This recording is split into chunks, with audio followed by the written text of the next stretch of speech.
పేరు యాదగిరి శేఖరరావు.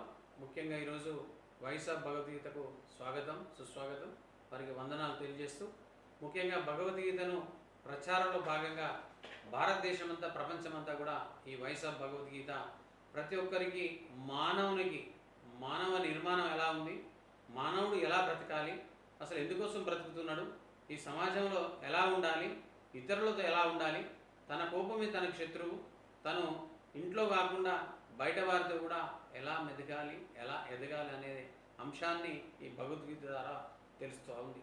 మరి ఈ సందర్భంగా భగవద్గీత అనగానే మనం ఏమో అనుకుంటాం, ఇది కేవలం హిందువులకు మాత్రమే పనిచేస్తుంది, సమాజంలో వేరే వాళ్ళకు అవసరం లేదు అన్నట్టు చూస్తూ ఉన్నారు. కాదు, భగవద్గీత అనేది కృష్ణ భగవానుడు ఆ రోజు అర్జునుడికి యుద్ధ సమయంలో మహాభారతంలో తన చెవులో చెప్పిన 700 శ్లోకాలు, ఇలా 18 అధ్యాయాలు. ప్రతి ఒక్క శ్లోకానికి ఒక అర్థం. మరి ఇలాంటి శ్లోకాలు అర్థాలు ఉన్నటువంటి మేము ఏదైతే భగవద్గీత ఇలా భారతదేశంలో 2వ టెంపుల్ మా కలమడుగు గ్రామం పూర్వ ఆదిలాబాద్ జిల్లాలో జన్నారం మండలంలో ఉంది. ఈరోజు గత 40 సంవత్సరాల నుంచి 40 సంవత్సరాల క్రితం 1984లో శ్రీహరి మౌనస్వామి గారు, ఊరు అయ్యగారు, అలాగే చాలామంది పెద్ద మనుషులు, ఊరు పురప్రముఖులంతా కూడా నరనారాయణ స్వామి వాగొడ్డుకు కట్టిన టెంపుల్. అది చాలా ఇలా పుణ్యక్షేత్రమైంది. ప్రతి సంవత్సరము 4 రోజులు అక్కడ జరుగుతూ ఉంది. మొదటి రోజు కుంకుమార్చన, 2వ రోజు యజ్ఞాలు, 3వ రోజు రథోత్సవం, 4వ రోజు మల్లన్న బోనాలు. ఇది వాగొడ్డుకు అంటే ఒక నది తీరాన, నది ఒడ్డుకు పూర్వం ఎప్పుడో ఆ యొక్క స్తంభాలతో నిర్మించినటువంటి ఆ టెంపుల్ను పునర్నిర్మాణం చేసి 84 నుంచి నేటి వరకు 40 సంవత్సరాలు.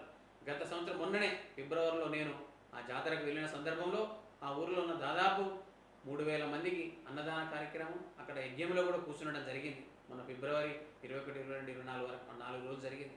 ఆ కార్యక్రమంలో పార్టిసిపేట్ అవ్వడం అంటే 40 సంవత్సరాల క్రితం ఆ యొక్క టెంపుల్ నిర్మాణంలో నేను ఆ కట్టడంలో కూడా నేను పార్టిసిపేట్ అయ్యాను. ఆ రోజు అక్కడ మట్టి వెత్తడం కానీ, సిమెంట్ కలపడం కానీ, ఇటుకలు కానీ అనేక రకాలుగా పనులు చేశాను. ఒక 3 నెలలు అక్కడే ఉండి ఆ గ్రామంలో ఆ పుణ్యక్షేత్రం ఏదైతే నిర్మాణం జరుగుతుందో, ఆ దేవాలయం జరుగుతుందో, ఆ దేవాలయంలో నా వంతు కృషి ఉంది. నా యొక్క శారీరకంగా మానసికంగా నేను అక్కడ పనిచేయడం కూడా జరిగింది. అప్పుడు నేను డిగ్రీ చదువుతా ఉన్నాను 84, 85 ప్రాంతంలో. మరి ఈ సందర్భంగా ఈరోజు ఇదంతా కూడా మా అమ్మ చేసిన కృషి.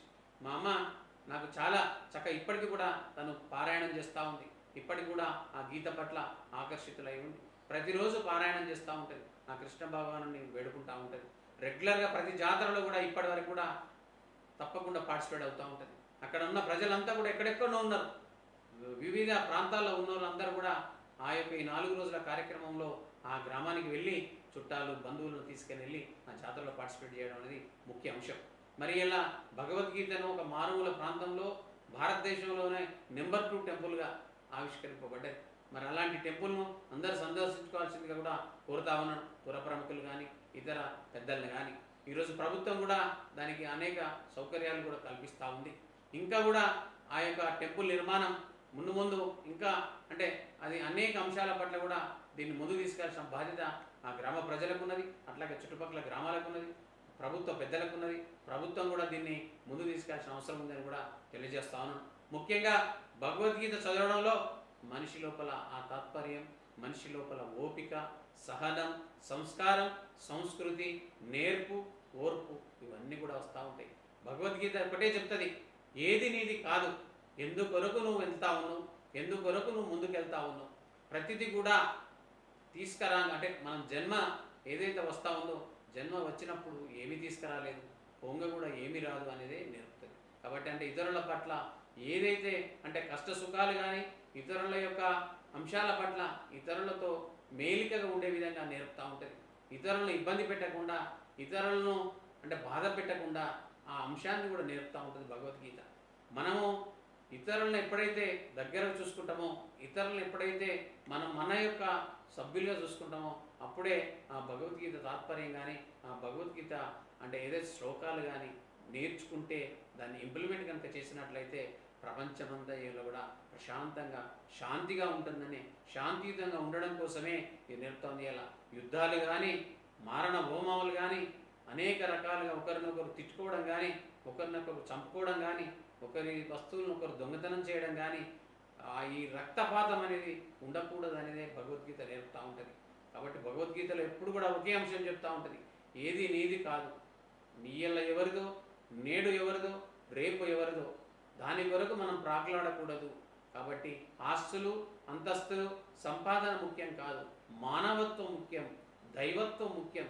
రాక్షసునిగా మారకు, మానవునిగా మారు, మానవత్వాన్ని పెంపొందించుకో, ఒక సంస్కారవంతుని తయారు చేయడం కోసం ప్రయత్నం చేయనేదే భగవద్గీత యొక్క ముఖ్య అంశం. మరి ఆ భగవద్గీత శ్లోకాలన్నీ కూడా మనం చదవాల్సిన బాధ్యత ఉంది అని మరొకసారి మీ అందరికీ తెలియజేస్తూ, భగవద్గీతను ప్రచార కేంద్రాలుగా ఇంకా ముందు ముందు తీసుకెళ్ళి మనం అందరం కూడా మానవ జన్మ ఎత్తినప్పుడు మానవుని యొక్క నిర్మాణాన్ని, మానవుని యొక్క అవతారాన్ని సంపూర్ణంగా అనుభవించే విధంగా ఆ దైవత్వాన్ని పెంపొందించుకొని మానవత్వాన్ని కాపాడి ఈ లోక కళ్యాణంలో మనం ఒక ప్రమిదలుగా అయ్యి మనం అందరం కూడా మానవ నిర్మాణాన్ని గొప్పగా ఈ జాతిని పెంపొందించే విధంగా తయారు కావాలని, ప్రపంచాన్ని సుఖశాంతులుగా ఉంచాలని కోరుతూ సెలవు.